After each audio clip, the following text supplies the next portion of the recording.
Hey, about to go live with my girl, Lisa. And right now, let me let my dog out though.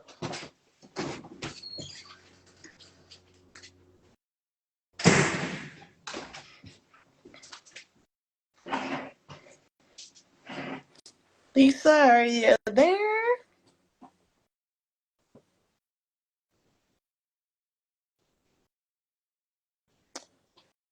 In just a few minutes, it is going to be a reunion, actually.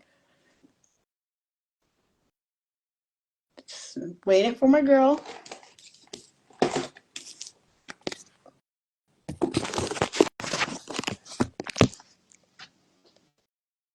Hey, Dalton. How's Seattle? Gloomy?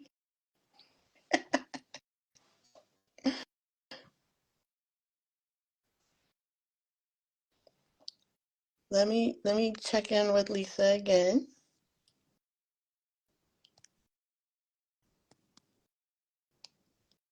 See if I can get her. There we go. That's hey, Hey, hey. reunited. Lisa, it's so good to see you. Likewise. Likewise. Welcome to First Gin and Juice. Happy to be here. where are you right now? I am in Portland, Oregon. Oh, okay. Yeah, So we're out here on the West Coast right now, indeed. and we are going to talk about all manners of things, right? But I'm really excited to hear about your newest book because you're not just a one-time author, Correct. but I can't wait to hear. Okay, but before we do that, it is March, Lisa, so we have to talk basketball for a minute. Okay. So tell me, what teams are you following right now, either in college, WNBA, or WNBA is not playing right now, but NBA, who you following? Who you pulling for? Um, oh, hi, nephew. My nephew said hi. Hey, Def. Man, so that's tough because I'm always checking the box scores for UCLA. Go Bruins, obviously. Obviously. As a Bruin, I hate to admit it, but I'm checking out Juju. She's doing her thing at we USC. Please don't tell anybody, but she's killing it. So we uh, can't hate. I We I cannot can't hate. I can't hate on Mhm. her. No, I'm totally rooting for her. But I've been like super duper busy Yeah. working, so I'm not even really following anybody in real time. Okay. Yeah, Wow, we're at that level now. yeah. Well, I want to hear more about what's keeping you busy, but just to let everybody know, once again, join with Lisa Willis, and I am so proud to say, a former student of mine. We got go take it back a little bit as well. I think it's important to hear about how we met, right? And then in your journey, and then what it is that's keeping you so busy right now. But Lisa and I did first meet at UCLA summer. I don't have the year. You probably know the year. Not But the freshman summer important. program, unimportant freshman summer program, and you were in my writing class of all things. What do you remember about that? Oh man. Gosh, I remember I I remember you were super cool. So this was like my first class. First Okay. college This is class. my first college class and so it's just like man, all the nerves with just being a freshman in college, so starting all over, some new freedom, but it's college, so it's supposed to be like so hard. This is what I have in my mind. Um, and then I get to your class, and I'm like, I didn't see a teacher like, I didn't see a professor like Are you her trying to in the movies. say I was easy, Lisa? No, because if you remember how you graded me, nobody is saying that. But it Oh, was a breath of fresh air. One, to see somebody that looked like me, but two, just it was like a lot of the freshmen going into college anxiety was just like it subsided because it was like okay, like this professor is like a real person.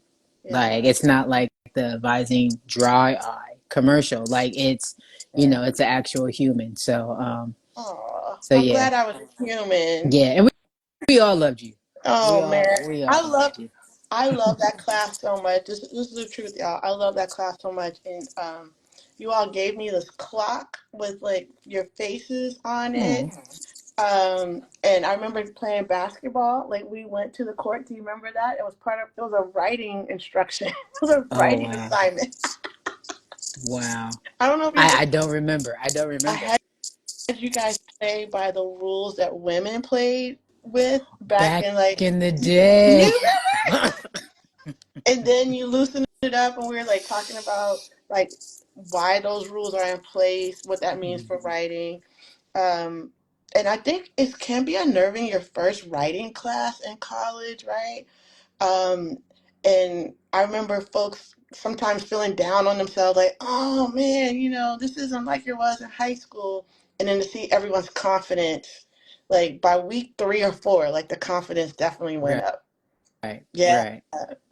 Well, and here you Oh are. Here wow. you are, an author. Here I am, an author. Yes. Let's go. Let's talk about it. I want to hear about the Adventures of Camille. Why did you write it? Who's the book written for? Yeah. So I my first book, I have to talk about my first book, When the Buzzer Sounds. That was, I do a lot of speaking, coaching, workshops, all of that stuff. And I use concepts that I learned from playing basketball, and training and coaching. And I put it in that book to help people get through transition. It's about self-awareness, self-discovery, all of those things. Love it. Because that was my only book, it's super duper appropriate for middle school and high school. Fifth graders, it's a little stretch, but that works. Okay. And so I went to an elementary school with the book. The first book. Everybody had the The first first book. book. Mm-hmm. Everybody loves that book, but then one of the principals at the school, one of the schools I attended, she just was like, "So when are you going to do your children's book?" And I was Okay. like, that's a great question. Um, because I've always wanted to do a children's book. I remember the moment that I started writing stories. Like I started writing stories in like the third grade, Oh my gosh. and I was Uh, like the short story queen. Like my penmanship had to be on point. yeah. Like as soon as I learned how to write a story, that was what I did. And so this young lady, so I've always wanted to write a children's book. And then when this principal said that, I was like, yeah, so a children's book is coming. It'll be easier for me to teach children about resilience Hmm. with this book. And so oddly enough, I went to that same principal. I went to her school a couple days ago, and that was the first time that I took the Adventures of Camille the Comeback Kid Oh, to a school. So that was like a full circle moment because she said you need to write one. I was like, I will be back as soon as I do, and I did. But to answer your question, I would say while it is a picture book, there's more words on the page. There's paragraphs, and so it's about for third grade and up. mhm. Third grade and up. Hmm. I want to hear about your process for doing that. Because how do you go about addressing that audience? Like, how did you approach that differently than you did for your first book? And then I don't know if you see someone also has a question in the chat about what advice would you give for someone who wants to be a professional basketball player? So we'll come back to that. Okay. Awesome. Awesome. Great Okay. question. Two All great right. questions. I would say when the buzzer sounds and Camille the Comeback Kid, those processes were night and day. Yeah, so I figured. Night and day. I mean, and Camille's book was way harder. It was way more challenging. Um, because I started off with a big story that's would span over a period of years, and I'm like, no kid's gonna Right. follow that. So then I had to like scale it down, like, okay, talk about one event. So when I finally got to the one event, which was a true story, it then came to just write it down. Yeah. Like I was trying to do the illustrations in my head Uh-huh. and the the title, and then who am I going to get to do the illustration and all this other stuff. And my sister, who's been a principal for over 15 years, she's like, just write it. Like you're doing too much. Just write it. Just write it. Uh-huh. And so, because I was even trying to say, okay, this paragraph is going to go with this picture, and I'm like, dude, or she's like, dude, just write it. And so I think that was the most challenging part, was just to get the story out of my head. But once I did that, then I went back and made sure that I was speaking at a level that was third grade friendly, so it was going to stretch their vocabulary a little bit, Yeah. but they still could use the content, the context around it to figure out what I was talking about. So got the story down, went back, made sure my language was appropriate, went back. I needed to be more descriptive in a particular scene. Mm. So it was like the big issue, like the huge adversity. I needed to go back and really dive in and make the reader feel like they were right there with me. Yeah. So I ended up doing that. Um, and then it was like, okay, I need to select an Right. illustrator. But I didn't want just like Charlie Brown illustrator. I wanted this person who specialized in African American Not illustrations. You Charlie know, Brown. Mm-mm. No, not Charlie Brown, not the Bearstein Bears, not any of that old school stuff. I need it to look like, a real person. With Um, melanin. If y'all check it out, look at it. She's got melanin. absolutely, absolutely.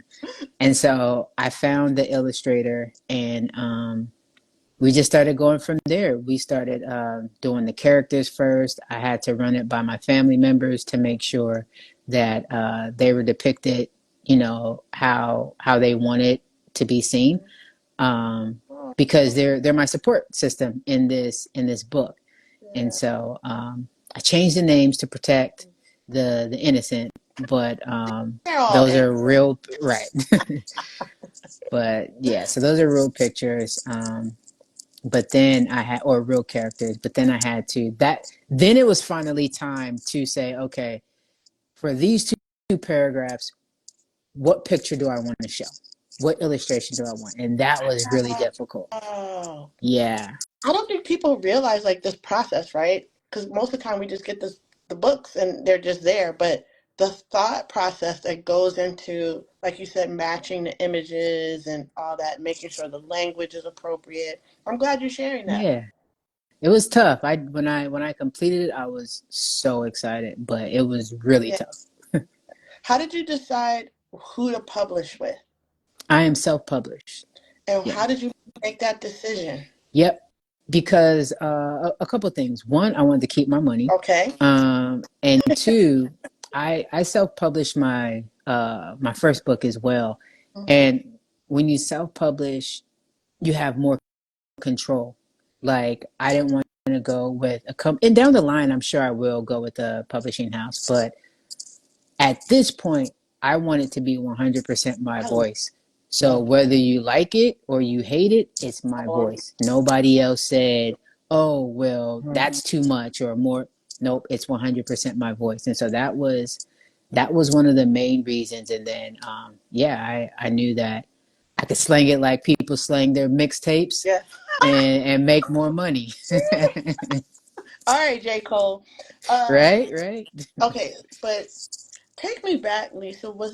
Can you remember like a children's book that inspired you, or was there like a particular author or anything like that that helped you as when you were little, Lisa? Gosh, oddly enough, um, I wasn't a big reader. Hmm. I did not start. I loved writing, Mm-hmm. and it's like those go hand in hand, right? Not for Okay. me. I loved writing, but I didn't actually start reading until I graduated from college. Okay. Like, just reading for the fun of Right. it, pleasure reading, not until I graduated from college. Yeah, yeah. And so when you go visit schools now, what do you hope the young people take away from this book? So I'm typically going to black and brown schools. And so I hope that when they see me, they see somebody that looks like them and they could say, oh, she's an author. She writes books. Hmm. There's books everywhere. Like, hopefully, there's some kind of connection to that. And then, like, for me, reading wasn't cool. Playing basketball was cool. Reading wasn't cool. Silly me for thinking that. Yeah. But I would like for it to be um, a little bit more cool. Like when I got to college, I started to read a little bit more Yeah. for obvious reasons. But that was when I understood, like, okay, so it doesn't have to be a boring book that you read. Right. Like, learning became like, well, I get to choose what I want to read. And so it's my hope that I can inspire kids to read something because it's not going to be boring. It's going to be something that they can relate to. It's engaging. There's a little suspense, and they can learn something and be better.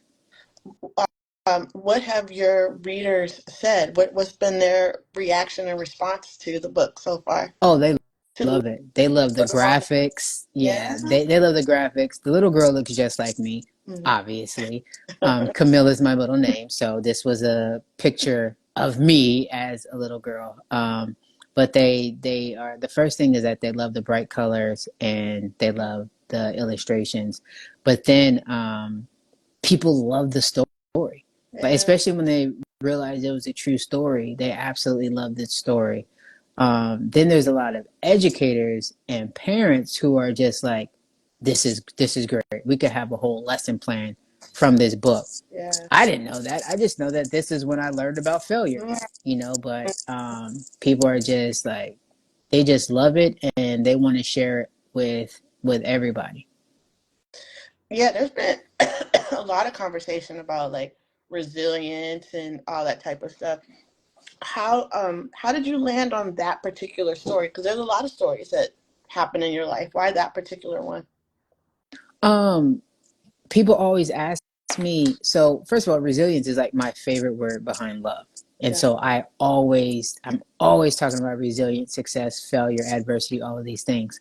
And so for years, people would always say, what's your earliest memory of failure? And I would always go back to this story. Mm. And so it just made sense for my first children's book, go back to this story. Okay, I heard you say first children's book. So what does this mean, ma'am? Oh, commit. So where was I? I did something for the children's ministry at church this past weekend, and somebody somebody said, "So is Camille going to go to college? Like, what's next?" Camille will Oh, be going to college, but Camille there's a going to oh, college? Camille's going to college. There's just a lot of other lessons first, but Camille will be going to college, whether it's just to visit,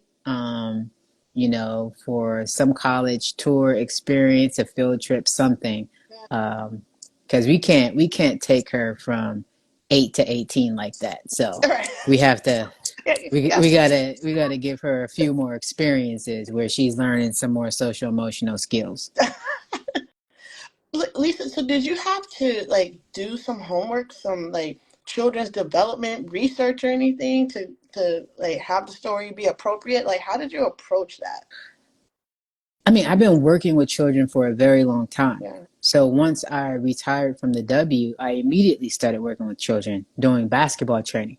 Yeah. So from 2010 to 2019, I was with children almost every single day. And so I, I don't really like to go younger than 8 because one, they get gross younger than yeah. 8, and two, is just their attention span is just Yeah. is too much.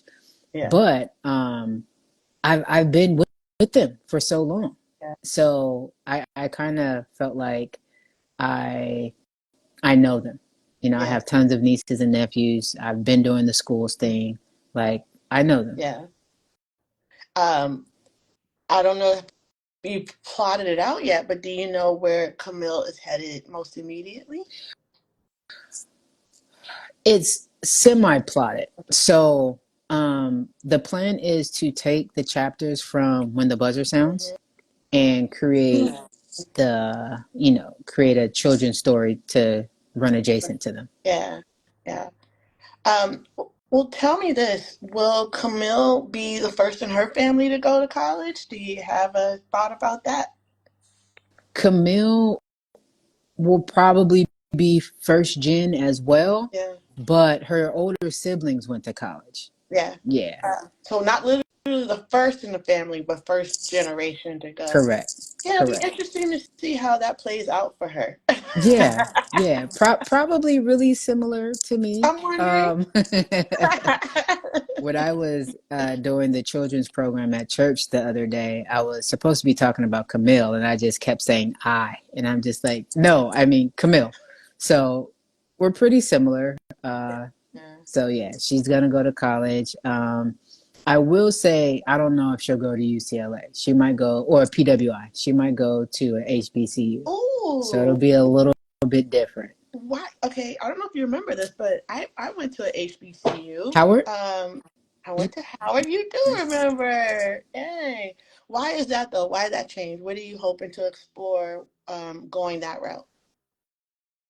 As much of a proud Bruin I am, if I knew what I knew right now, I think it would be a much harder decision for me to Mm, go to UCLA versus an HBCU. yeah, And I love UCLA. I mean, I bleed blue and yellow, but yeah, um, there's something about that experience that I don't know. I only see it from the outside mm, that I would love for her to get that.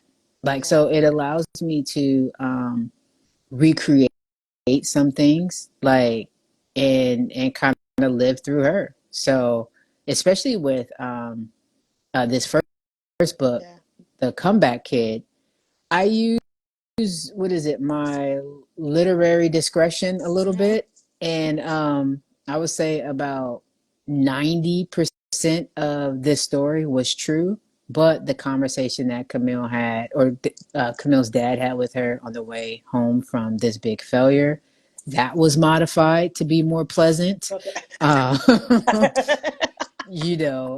the conversation Camille's mom had with her when she was crying in her bedroom. Um, that was a conversation that didn't happen. So it wasn't negative or positive. It just was, okay, this is a great learning moment, a teachable moment. And so I think that through some of these experiences, I just want to make it better for Camille and to be able to really tap into her history, Yeah, be around her people, mm, see so many different types of Blackness yeah, is so vast. I think that all of these things would be good for Camille, but also for the audience. yeah, yeah. You would have had a good time at Howard. I Um, believe it. I believe it. One of the things I really appreciate about you, Lisa, is that you have been a professional player, you have been a coach, you are a speaker, and now a two-time author. So you're not just in a box, right? You're just doing so many different things. What advice would you have for someone who's like hesitating? They may be like you, like have been a storyteller, but haven't exactly sort of push go, so to speak. What advice would you give for someone who's thinking about writing? You have to go for it, and you just have to do your best. Your best might not be perfect, but it's your best, and that's all you can ask of yourself. And I say that because if you don't put it out there, somebody is missing out. So the longer I take to put out a book about Yeah. identity, the longer it's going to take for somebody to get their breakthrough with identity. Oh, So, oh, yeah, that's so special. I yeah, think people need to think of it that way, that it's a gift that you're giving to someone else, right? It's um, so hopefully others will walk away with that message. yep. Why don't we, let's see, go back and address, if you don't mind, the question that was posed about any advice you want to share about someone who wants to be a pro player. Yeah. Um, First of all, you have to sign up for the grind.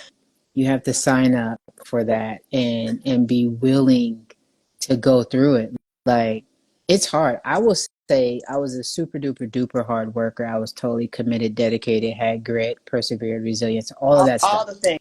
all of it. But I also recognized that it was God's favor. Like, this is what God had for my life. I think that there are amazing basketball players who don't go pro. That's not what God had for your life. I also believe there are people who are capable, talent wise, and skill wise, but their mindset isn't there. And so, be a student of the game. Um, be open to feedback. Keep your circle tight. Stay out of trouble. That means, I mean, trouble. There's nothing that you could really do that's hidden at this point. So Especially there, now. Oh my God. exactly. So it's like people need to know that, because at this point you would be an asset or a liability to a team. Yep. So what are you showing yourself as? Like, Yeah. okay, you could shoot very Uh-huh. well, but how's your defense? Because this isn't football. Right. So in all the things, like, are you an asset or a liability? And I would just make sure that you're an asset in all areas. Their ROI is going to be amazing. That's how you have to think about yourself. Mhm. I hope that's helpful. It ties back to what you've been saying all along about resilience and mindset and all that and all things, right? Not just one area of your life. Yep, absolutely. Now, before we go, can you tell people how can they find your book? Where can they get it from? Yep. You could go to lisacwillis.com /Camille the comeback. Nope, /comeback kid. Backslash comeback kid. Okay. And then for the other one, lisacwillis.com /the dash buzzer. So, And then what else are you up to these days? Are you speaking? What's happening with you? Working yeah, with Nike? What you doing? yeah. So I'm still with Nike. I'm a senior analyst there, just trying to make sure that we're putting out the best product. So I'm doing my part with that. But outside of that, I'm speaking, I'm consulting, I'm coaching, executive coaching. I'm not coaching athletes, or I guess I am coaching athletes. I'm a mental performance coach for a professional team, and so I'm doing all things mindset. That's the bottom line. Is it's my job to help people perform at a higher level, and it all starts with their mind. So, Um, by the way, what was your major at UCLA? poli Yeah, sci. I was about to say it wasn't psych. I remember it No. wasn't tied to this. But I think that's another good lesson for people too, right? That you don't, once again, you don't have to be boxed in. You don't have to say, I majored in political science, therefore I'm going to be a lawyer or a political whatever, right? Yep. You have gone on to just basically have such a really clear and positive brand. I know sometimes people feel like brand, ooh, not a good word, but as I wrote it down, all things mindset, like it all comes together and it's all working. Um, one more question. I know we've been messaging about this back and forth. What in the world is an analyst for a company like Nike? What does that mean? Um. So this is going to sound crazy. I analyze data, duh. But the data that I'm analyzing is around how our product is doing. And so before we send our product out to the market, as a wear test analyst, I get feedback. I'll do surveys, interviews, insights gathering, focus groups, and I analyze the data that I get from these athletes so that I could then provide a report to Oh the my God. people who's actually making the clothes. That's like a dream job. Especially for certain people like to be able to have that kind of input, you know what I mean? Mm-hmm. Yeah. It's cool. It's totally cool. Yeah. um well, again, I'm so excited to have had you here. We've been talking about this for a minute, everybody. Yeah. Back with your first book, so I was like, Right. second book's here, we're gonna make this happen. Right. And I'm grateful to have a platform like First Gen and Juice, in which we are bringing together creators like yourselves and storytellers, and connecting them with audiences. So I just need you to know how proud I am of you. I I remember little Lisa Camille, Campbell Hall, all those Yeah, days, right? yeah, It's so great to see you and see you thriving, and look forward to hearing about the next adventure of Camille, the comeback kid. indeed. Thank you so much for having me. Thank you for being my most favorite. And I didn't pay her to say that, y'all.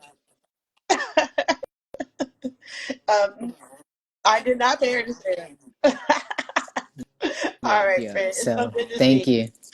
Likewise. you. Bye. All right. Bye.